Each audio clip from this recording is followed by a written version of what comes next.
Let me tell you, we're just getting started. I believe that by the time we finish, we're going to have a few more people out here. It's a little warm. But I want to thank you for being here. Those of you who don't know, I'm Martin McDonald, president of the Peekskill branch of the NAACP, and we are about to do a Community Speaks session. Community Speaks. Before I get to that, got to make a disclaimer. Disclaimer is that because this is an NAACP event, all the comments that you might hear today are not made on behalf of the NAACP. This is being done because we believe that the community needs to be heard. We're going to hear a lot from public officials, from police departments, and we're already seeing it unfold on the media.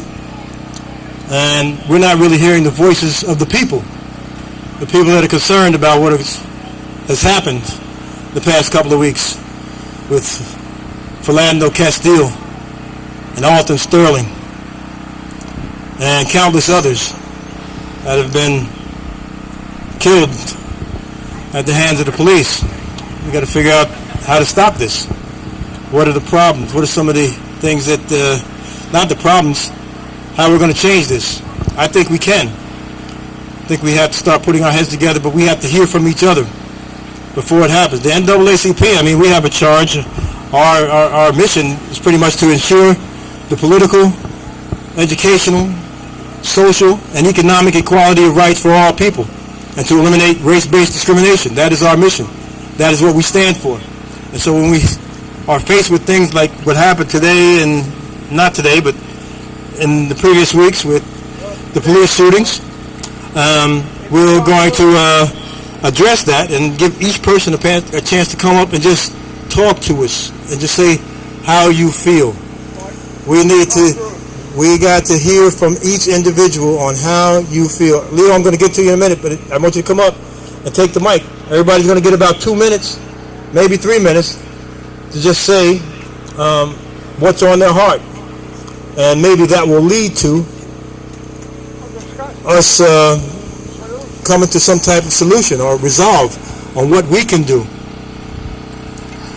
I got to tell you, I think that from my perspective, I've been around for a while.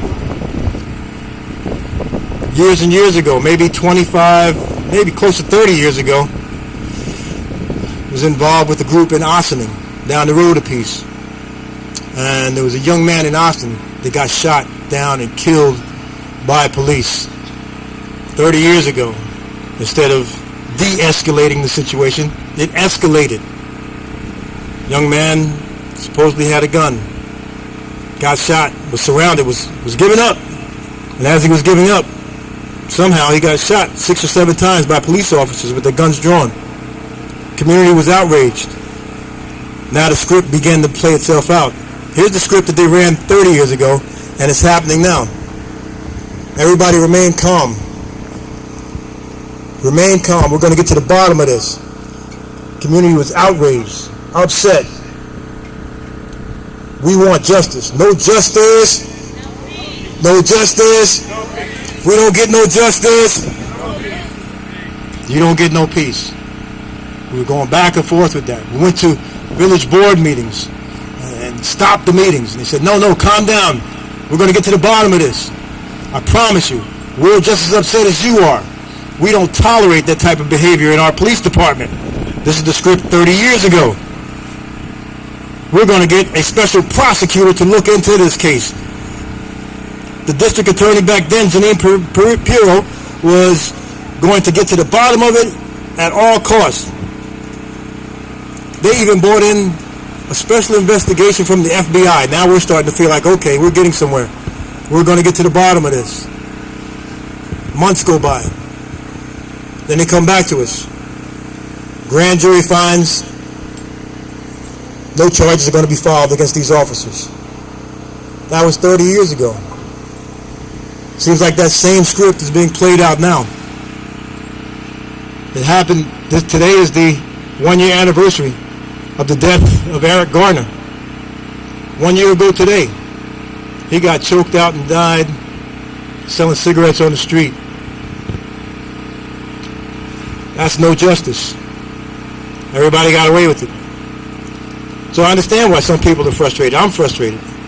But enough of what I got to say. I would like somebody to come up and just share with us where you're at. What have you seen? What would you like to share with us? Leo, come on up. I'm going to get behind the camera. 2 minutes to 3 minutes, and then we're on to the next. All right? Thank you. Leo, give a round of applause. Come on. You had said that nothing happened. All right, not too close.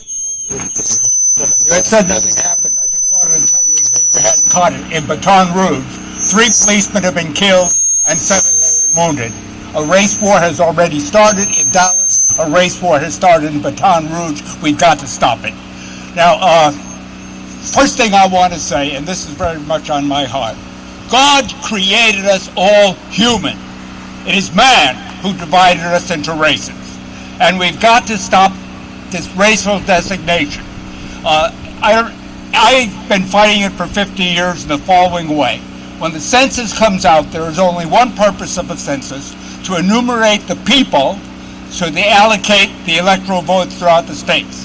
When it comes to the race issue, for 50 years I've been signing other and writing the word human. Now, if the NAACP, other large organizations, would get their people to do the same thing, to write in human as their race, rather than indicate a particular race, we could absolutely get this boxes of classifications all upset. Now, all of us share the same body, the same ABO blood system, the same number of bones, the same number of blood vessels, the same number of muscles. The only thing that is different in the scientific terms is the SLC24AS gene, which gives a peculiar hue to our faces. Well, we've got to stop designating us. Now, there is a song that was very popular on Broadway, but you'll never hear it in the sounds of the musical South Pacific played on the radio. If I had a voice, I'd sing it to you, but I don't, so I'll recite it to you. You've got to be carefully taught to hate and fear. You've got to be taught from year to year. You've got to be drummed in your dear little ear. You've got to be carefully taught. You've got to be taught to be afraid of people whose eyes are oddly made and people whose skin is a different shade. You've got to be carefully taught. You've got to be taught before it's too late, before you are 6 or 7 or 8, to hate all the people your relatives hate. You've got to be carefully taught. Now, I was taught by both my mother and father to hate people from a particular religion, Jewish, and people of a particular country of origin. There were no people of color in Taylor, Pennsylvania. In fact, that borough remained lily white till the 1990s. I was able to stand up to my parents on the first part by having as my best friend a member of that particular national origin that they both detested. When I was 17, I went to work up in the Catskills on the recommendation of our, quote, local Jew, whom they hated and whom I loved. And my mother said, "Where are you going?" And I said, "I don't know." She said, "What are you going to do?" I said, "I don't know, but I'll write you when I get there." And if we just stop designating people. Now, you've got to be carefully taught before you're 6 or 7 or 8. These people are taught in their home. There was nothing in my school curriculum that enforced or had to deal with race. In fact, they had to do the opposite. From Shakespeare, we chose The Merchant of Venice, which denigrated Shylock, the typical Jew, the money-grasping Jew. Our schools have got to pick up this fact that we are not different, and they have got to teach that we are all human beings, created by God to be human and not to regard one another on the basis of our race. All I've got to say.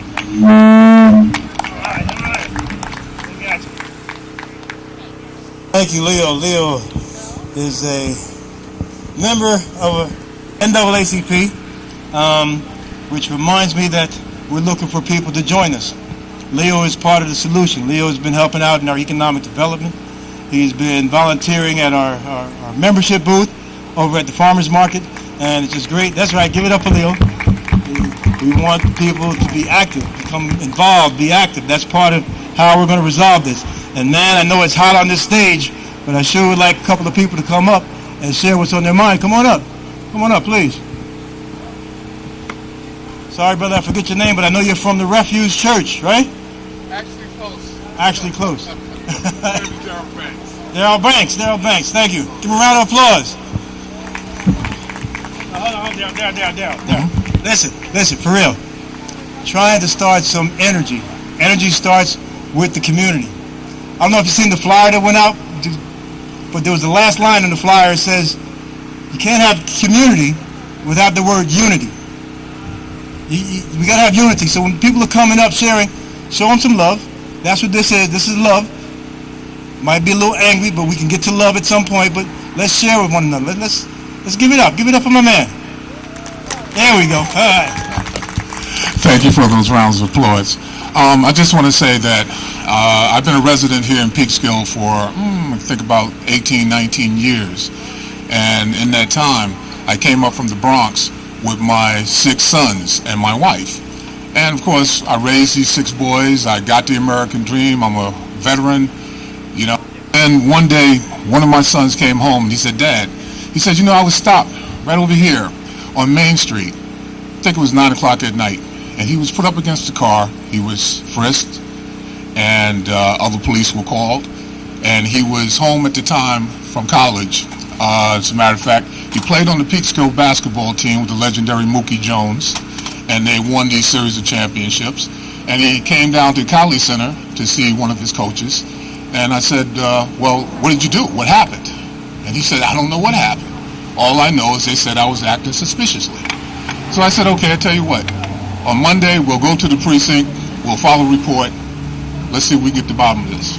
We went to the precinct. We filed the report. And the sergeant who was there at the time, who took the report, said, well, Mr. Banks, what do you want to see happen? I said, well, I'd like to speak to the officer that had my son up against his car. I want to know why he had my son against his car. What happened?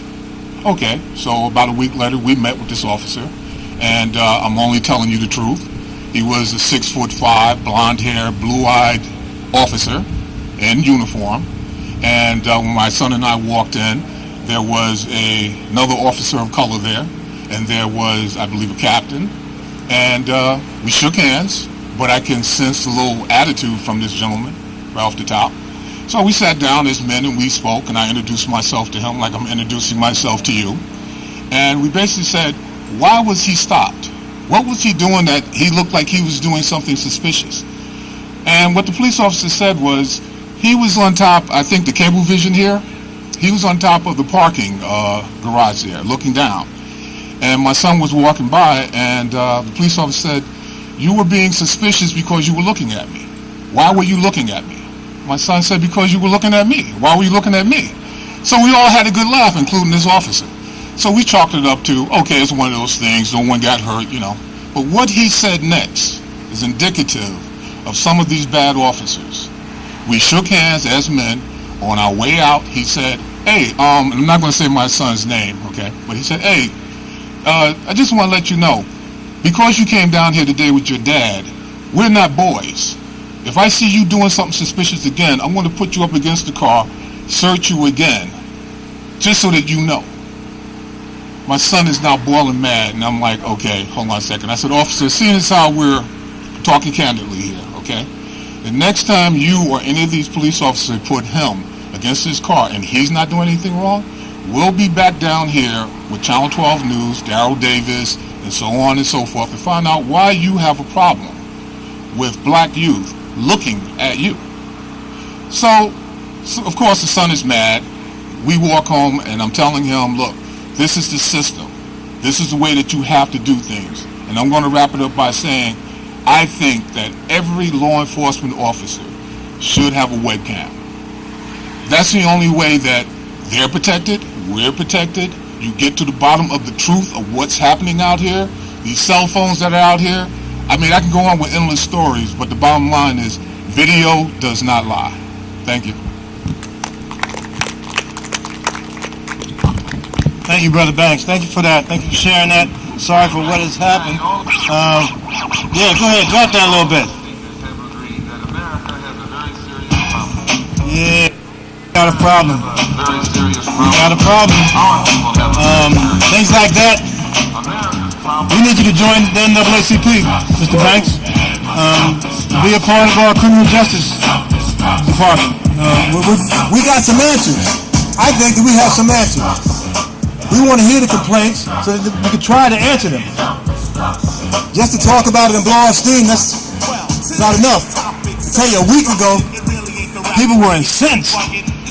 People were outraged. If this rally had happened a week ago, we'd probably have about 40 more people here. The time has a calming people down, and things are not as serious as they once were. But no, things are still serious.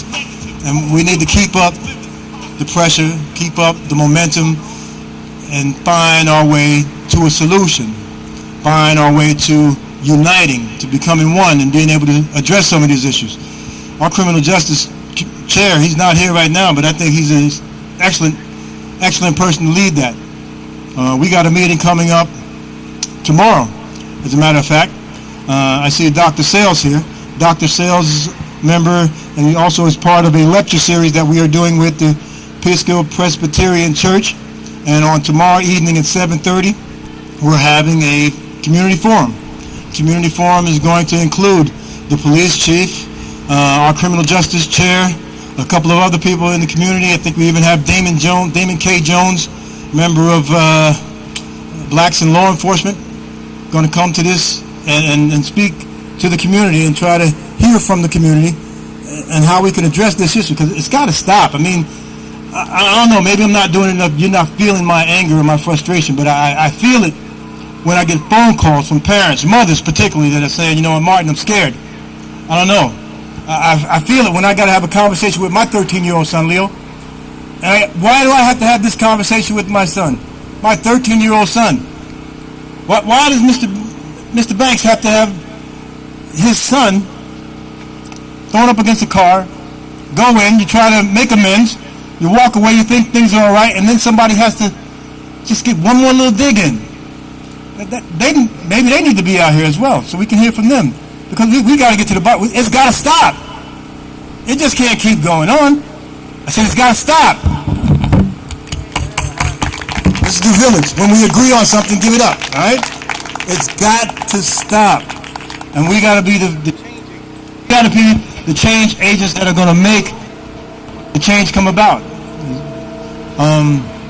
Anyone else want to share? Got my brother want to come up with a poem? Come on up. This is my brother, Bobby Joe Mack. Real revolutionary. Y'all listen. This is This is for those of you that know I got this real militant side. This is where it comes from. Product of the 60s. He's shaking his head no. One-time bodyguard for Angela Davis, one of the Black Panther parties. Worked in the Pentagon when he got drafted. They put him in the Pentagon, and he did some things in the Pentagon, so they gave him an honorable discharge just to get him out of the Pentagon. But he was that character that sat by the door, actually, if you know what I mean. But Bobby Joe Mack, take it away. Give us something. All right. Now, I'm going to just break off a little something before I spit my poem. Now, the police should come forward and start snitching on each other. And it ain't snitching. They want you to do that. All of us work on the job. We know who's racist and who's cool. Police know. All they have to do is come forward and say, yeah, you know Joe and Joe, Joe Blow, Jimmy Snotnose, them guys is racist. They need to tell on each other instead of trying to get us to photograph and try to convict, and they ain't even stepping up. I'm just saying, once a proud people, how did it come to this? This one here is called the 14th Amendment or ballot or bullet. It's hard to wake up from a nightmare when you are not asleep. It's hard to wake up from the nightmares with the vision that your mind keeps. Seeing all the tragedies that are happening all around in each and every wrongful way. When you were so wide awake and witnessing all the atrocities all throughout the livelong day. Awake from all the black lives that have been so senselessly lost with no one's real accountability regardless of the country's costs. As another poor black family cries and dies with a painful loss. Because some of them are so blinded by color, becoming too quick to fire. As the videos now have consistently and all too often have repeatedly proven them to be such big liars. And yet and still another black man is again dead. Another without real reason to be shot through the head. It's so hard to wake up from the nightmare when you are not so quietly asleep.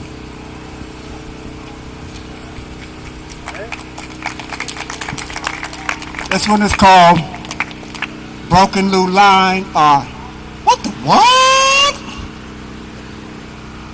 Must we all have to die before the nation truly cries as too many black families now just sit and angrily sigh and wonder out loud why? Oh, why? For now seems to me from what I do now see, the next dead black man just could easily be me. Yet in the lives lost, politicians cry the blues, but the black families are always the ones to lose. And it's only because of the force that is used from the old stereotype views that some do still choose, saying that a black life is, at this time, nothing to lose. While a blinded nation watches blacks being killed every day on the nightly news, showing such black frustration in a powerful protesting way, showing how the law is being abused, as some just sit quiet and still, so dazed by the visual violent news, staring startled, shocked, and confused by seeing another black someone killed by an illegal blue steel gun, killed by those that have sworn to serve and to protect everyone. And I weep, seeing them released from the highest court one by one, setting them free to patrol again and giving them back a reloaded gun. A crime and so unusual punishment. But the law puts us back in with a fake, so sad cycle that we as thou shalt not kill, and that's the real sin, and he shall and lives matter. Right. In the end, we shall be on unafraid away. Power to the people. Right. Good job. It's not working.